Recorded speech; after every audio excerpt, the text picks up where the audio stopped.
ने देखा, फर्श की जिंदगी उस सुनहरी बोतल के मिलने से पूरी तरह बदल गई थी, जिसमें एक प्राचीन जिन सायरा कैद थी। लेकिन सायरा की एक छोटी सी गलती ने फर्श से उसकी दादी हमेशा के लिए छीन ली। दर्द से टूटे दिल के साथ फर्श ने अपनी आखिरी इच्छा से सायरा को हमेशा के लिए अपना गुलाम बना लिया। अब सायरा की शक्तियों ने फर्श के सूखते खेतों को जादुई बारिश से हरा भरा कर दिया, और इन लम्हों के बीच दोनों के बीच एक अनकहा सा रोमांटिक रिश्ता पनपने लगा। मगर कहानी यहीं खत्म नहीं होती। निम गांव का सबसे खतरनाक आदमी बंसीलाल फर्श की खुशियों से जल उठा। जब उसने हरी भरी फसलें देखीं तो उसने तुरंत सायरा के राज को समझ लिया। वह छिपकर फर्श के घर की खिड़की से सब कुछ देखने लगा, और अब उसका लालच निम गांव को एक नए खतरे की ओर ले जा रहा था। निम गांव बजाहिर तो बिल्कुल शांत था, मगर बंसीलाल के दिल में एक तूफान उठ चुका था। उसकी आंखों में लालच की चमक थी, और उसके ख्याल सिर्फ एक चीज के इर्द गिर्द घूम रहे थे, वो सुनहरी बोतल। बंसीलाल जानता था कि अगर यह बोतल उसके हाथ लग गई तो उसकी किस्मत हमेशा के लिए बदल सकती है। सूरज की पहली किरणों के साथ ही वह गांव के पुराने हकीम के पास पहुंच गया। यह हकीम एक बुद्धिमान, चालाक और लालची आदमी था, जो गांव भर में जड़ी बूटियों और दवाइयों का व्यापार करता था। बंसीलाल ने अपनी जेब से मुट्ठी भर सिक्के निकाले और सरगुजरिश में कहा, मुझे वो नींद की गोलियां चाहिए। हकीम ने शक भरी नजरें बंसीलाल पर डाली, लेकिन सोने की चमक ने उसकी झिझक को दबा दिया। कुछ ही पलों में उसने एक छोटी सी शीशी बंसी लाल के हाथ पर रख दी। उस शीशी में सफेद गोलियां थीं, जो किसी को भी गहरी नींद में सुला सकती थीं। बंसीलाल ने शीशी को अपनी जेब में छिपा लिया और एक खतरनाक मुस्कान के साथ वहां से निकल गया। पूरा दिन वह अपने खेत के किनारे बैठा सिर्फ एक ही सोच में डूबा रहा, उस बोतल के बारे में और उन हजारों ख्वाहिशों के बारे में जो वह सायरा से पूरी कराना चाहता था। बंसीलाल की चाहतें बढ़ती ही जा रही थीं। वह दौलत चाहता था, शान और शौकत चाहता था, और गांव की हर हसीन लड़की पर अपनी ताकत जमाना चाहता था। उसकी आंखों में लालच और भय एक साथ झलक रहे थे। सायरा की नीली आंखों की चमक और उसकी ताकत का ख्याल उसे डराता भी था, लेकिन लालच, वह बार बार उस पर हावी हो रहा था। जैसे जैसे सूरज ढलने लगा और अंधेरा फैलने लगा, बंसीलाल ने अपनी साजिश को पूरा करने का फैसला कर लिया। वह चुपके से फर्श के घर की ओर बढ़ा। गांव की सुनसान गलियां, चांदनी का टिमटिमाता नूर और झिंकार की आवाजें उस रात को और ज्यादा डरावना बना रही थीं। फर्श का घर गांव के कोने पर था। बंसीलाल धीरे धीरे दरवाजे तक पहुंचा। उसने देखा कि दरवाजे पर कुंडी लगी है, यानी फर्श घर पर नहीं था। यह तो उसके लिए सुनहरा मौका था। बंसीलाल ने सावधानी से कुंडी खोली और अंदर कदम रखा। अंधेरे कमरे में उसकी निगाहें हर तरफ घूमने लगीं, लेकिन उसे वो सुनहरी बोतल कहीं नजर नहीं आई। वह मेज के नीचे देखता है, आलमारी खंगालता है, यहां तक कि रसोई तक टटोल डालता है, मगर बोतल का कहीं पता नहीं चला। निराशा और गुस्से से उसका चेहरा लाल हो गया, लेकिन उसने हार नहीं मानी। उसका जुनून अब पहले से भी ज्यादा भड़क चुका था। बंसीलाल का जरभरा प्लान अब आगे बढ़ ही चला। उसने अपनी जेब से नींद की गोलियां निकाली और चुपके से रसोई में रखे पानी के घड़े में डाल दी। गोलियां पानी में घुल गईं और बंसीलाल एक चालाक मुस्कान के साथ घर से निकल गया। रात का सन्नाटा था। चांद निम गांव के खेतों पर अपनी चांदी सी रोशनी बिखेर रहा था। इसी वक्त फर्श थका हारा अपने खेत से वापस लौटा। कपड़ों पर कीचड़, माथे पर पसीने की बूंदें, लेकिन उसकी आंखों में चैन की चमक थी। फर्श ने अपनी जेब से सुनहरी बोतल निकाली और आहिस्ता से रगड़ा। एक पल में धुंधला धुआं फिजा में फैल गया, और वही धुआं सायरा की दिलकश सूरत में ढल गया। आज रात सायरा पहले से भी ज्यादा हसीन लग रही थी। चांदनी में उसकी नीली रंगत और चमकती आंखें फर्श के दिल की धड़कनें तेज कर रही थीं। फर्श ने मुस्कुराते हुए कहा, मुझे बहुत भूख लगी है। सायरा ने हल्की सी मुस्कान कर अपनी उंगलियां चटकीं। पलक झपकते ही मेज पर स्वादिष्ट खाना सज गया। गरम रोटियां, खुशबूदार दाल और मिठाई की मिठास कमरे में फैल गई। दोनों साथ मेज पर बैठे। फर्श ने पानी का गिलास उठाया और एक ही घूंट में पूरा पानी पी लिया।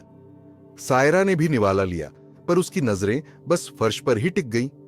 हंसी मजाक और बातों के बीच वे दोनों ऐसे लग रहे थे जैसे दुनिया का कोई गम न हो। कमरे में एक अजीब सी गर्मजोशी फैल गई थी। इसी दौरान फर्श की आंखें भारी होने लगीं। नींद की झपक उसे घेरने लगी। कुछ पलों बाद वह मेज पर ही सिर रखकर गहरी नींद में सो गया। सायरा ने उसे मोहब्बत भरी निगाहों से देखा और हल्की सी मुस्कान के साथ धुंध में बदलकर बोतल में समा गई। लेकिन बाहर खिड़की के पास अंधेरों में छिपा बंसीलाल ये सब देख रहा था। उसकी आंखों में लालच और डर एक साथ झलक रहे थे। जैसे ही उसने देखा कि फर्श बेहोश है और सायरा बोतल में वापस जा चुकी है, वह दबे पांव घर के अंदर दाखिल हुआ। बंसीलाल फर्श के पास गया, उसे हिलाया, मगर फर्श तो ऐसे सो रहा था जैसे बेजान शरीर। यह नजारा देखकर बंसीलाल का हौसला और बढ़ गया। वह मेज के पास गया और कांपते हाथों से सुनहरी बोतल उठा ली। बोतल की ठंडी सतह पर उसकी उंगलियां डर से कांप रही थीं। फिर उसने लालच में आकर बोतल रगड़ी। अचानक धुंध हवा में फैल गई और सायरा एक बार फिर प्रकट हुई। लेकिन जैसे ही उसकी नजर बंसीलाल पर पड़ी, उसकी आंखें गुस्से से लाल हो गईं। सायरा ने तुरंत फर्श को जगाने की कोशिश की, मगर वह बिल्कुल बेहिस। इसी पल बंसीलाल ने भयावह ठहाका लगाया। अब तू मेरी गुलाम है सायरा, और तुझे मेरी हर बात माननी होगी। मेरा पहला हुक्म है, फर्श को जान से मार दे। ये सुनते ही सायरा का गुस्सा आसमान छूने लगा। उसकी नीली त्वचा आग की तरह जल उठी, आंखों में बिजली चमकने लगी और फिर एक जोरदार तमाचा बंसीलाल के चेहरे पर पड़ा। वह चिल्लाता हुआ हवा में उछला और सीधा घर के बाहर कीचड़ में गिर पड़ा। सायरा गुस्से से भड़कती हुई हवा में तैरती बाहर निकली। उसकी आवाज गूंज रही थी जैसे आकाश और धरती कांप उठे हों। बाहर आकाश पर अंधेरों के बीच मानो कोई तूफान उठ रहा था। बंसीलाल डर से कांप रहा था। अब उसके दिल को समझ आ गया था कि सायरा कोई आम चुड़ैल नहीं है, बल्कि एक ऐसी शक्ति है जो उसे पल भर में नाश कर सकती है। असल में फर्श की तीसरी ख्वाहिश ने सायरा को हमेशा के लिए उसका गुलाम बना दिया था। बोतल अब सिर्फ उसका घर थी, लेकिन सायरा की वफादारी केवल और केवल फर्श के साथ थी। चाहे कोई और बोतल रगड़ भी ले, सायरा अब सिर्फ फर्श की बात मानी। यही वह राज था जिसकी अनजानी भूल बंसीलाल के लिए भारी पड़ने वाली थी। वह डर के मारे चिल्लाता हुआ भागा, इतनी तेजी से भागा कि पीछे मुड़कर देखने की हिम्मत तक न कर सका। सायरा ने उसका पीछा नहीं किया। वह धीरे से वापस घर लौटी और फर्श को देखा, जो अब भी गहरी नींद में सो रहा था। सायरा ने उसे धीरे से बिस्तर पर लिटाया। उसकी नजरें फर्श के मासूम चेहरे पर टिकी थीं। जब उसने पानी का गिलास उठाकर सूंघा तो तुरंत पहचान लिया। उसमें नींद की गोलियों की बदबू थी। वह समझ गई कि यह बंसीलाल की एक साजिश थी। सायरा चाहती तो अपनी शक्तियों से तुरंत फर्श को जगा सकती थी, लेकिन उस समय फर्श का सोया हुआ चेहरा उसके दिल को इतना प्यारा लगा कि उसने उसे सोने दिया। वह धीरे से उसके पास बिस्तर पर लेट गई। चांदनी खिड़की से छनकर कमरे में फैल रही थी और उस रोशनी में सायरा की नीली त्वचा और भी चमक रही थी। उसका दिल तेजी से धड़कने लगा। हजारों साल बोतल में कैद रहने के बाद फर्श की मासूमियत, उसकी हंसी, उसका भरोसा, सब सायरा के दिल को छू चुके थे। वह धीरे से झुकी, अपनी उंगलियां फर्श के गालों पर फेरती है। फिर उसके माथे पर एक हल्का सा बूंद सा चुंबन दिया। उस लम्हे उसका दिल और जोर से धड़कने लगा। फिर वह और नजदीक आई और अपने होंठ फर्श के होंठों पर रख दी। यह चुंबन इतना गहरा, इतना भावुक था कि सायरा की आंखें अपने आप बंद हो गईं। सायरा की नीली त्वचा गर्म हो रही थी और उसका दिल फर्श के लिए और तेजी से धड़क रहा था। वह आहिस्ता से फर्श के सीने पर सिर रखती है। उसकी सांसें फर्श की सांसों के साथ मिल रही थीं। सायरा फर्श के बालों में अपनी उंगलियां फेरने लगी। उसका रेशमी वलर्ण आहिस्ता आहिस्ता फर्श के शरीर को छूने लगा। फिर उसने फर्श की बाहों को अपने हाथों में लिया और उसकी गर्मी महसूस की। यह लम्हा सायरा के लिए अनमोल था। वह जानती थी कि फर्श अभी सो रहा है, पर उसका दिल फर्श के लिए उमड़ रहा था। वह उसे एक बार फिर गले लगाई आंखों में प्यार की चमक के साथ, पर आखिरकार वह धुंधे में बदल गई और वापस बोतल में समा गई। मगर उसका दिल वहीं फर्श के पास रह गया। उधर रात के अंधेरे में बंसीलाल अपनी जान बचाकर भाग रहा था। वह सीधे अपने खास तांत्रिक के पास पहुंचा, जिसे वह अपना गुरु मानता था। तांत्रिक एक ऐसा डरावना शख्स जिसके बारे में गांव में तरह तरह की कहानियां थीं। काली गहरी आंखें और ऐसा चेहरा जैसे सदियों से किसी रहस्यमयी कौतूहल में डूबा हुआ हो।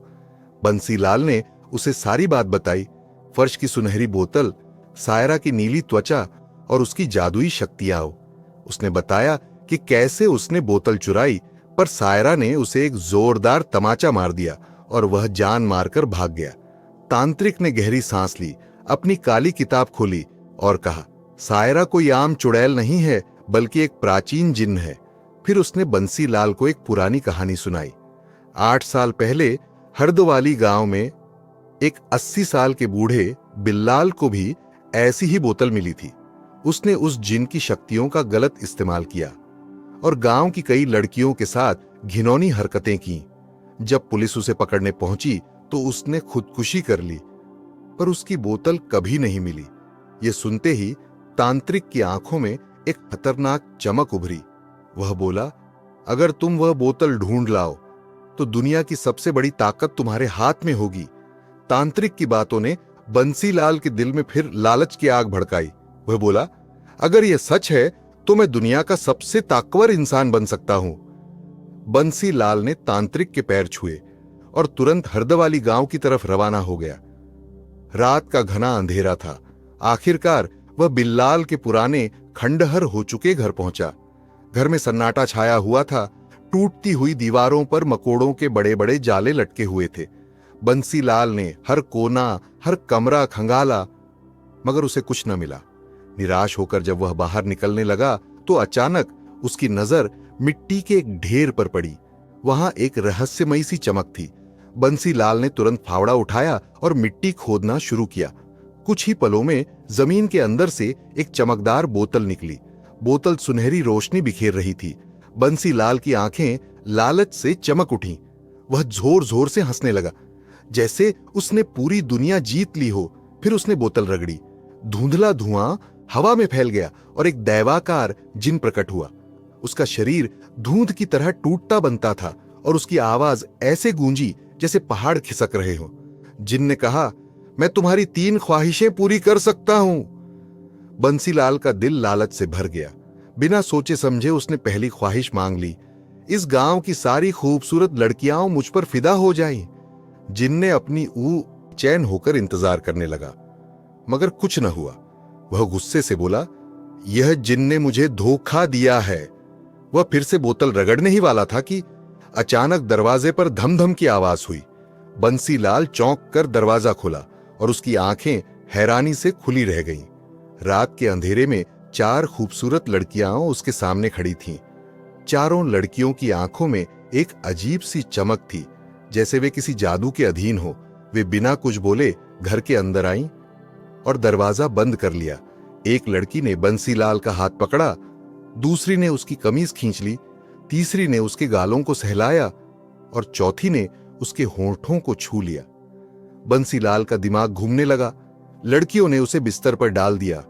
रात का अंधेरा और भी गहरा हो गया।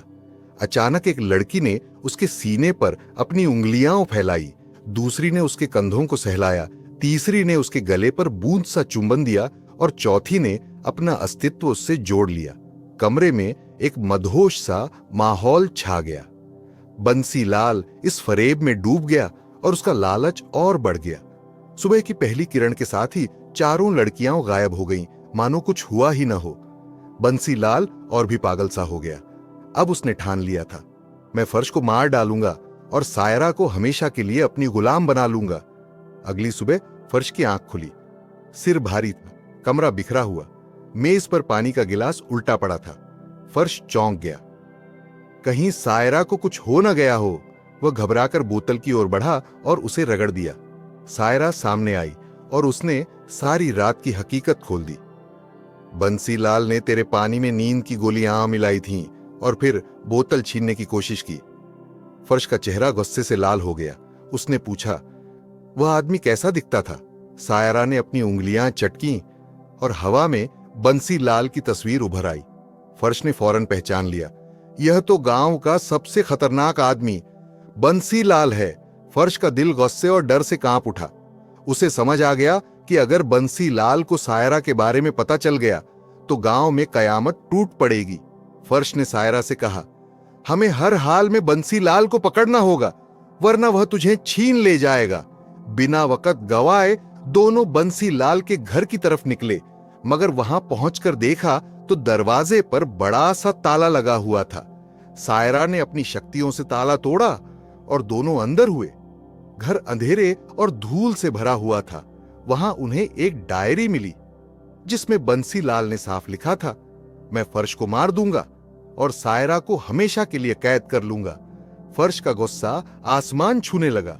उसने फैसला किया, मैं बंसी लाल को ढूंढ निकालूंगा और अगर जरूरत पड़ी तो सायरा की ताकतों से उसे सबक सिखाऊंगा। मगर बंसी लाल अब पहले से कहीं ज्यादा ताकतवर हो चुका था। एक नई बोतल, एक नया जिन और एक नया षड्यंत्र। उसका अगला निशाना स्पष्ट था, फर्श को खत्म करना और सायरा को हमेशा के लिए गुलाम बनाना। लेकिन अब फर्श और सायरा दोनों उसकी चाल से वाकिफ थे। क्या बंसी लाल अपनी नई ताकत के साथ सायरा को कैद कर पाएगा, या फर्श और सायरा मिलकर उसके शैतानी खेल को खत्म कर देंगे?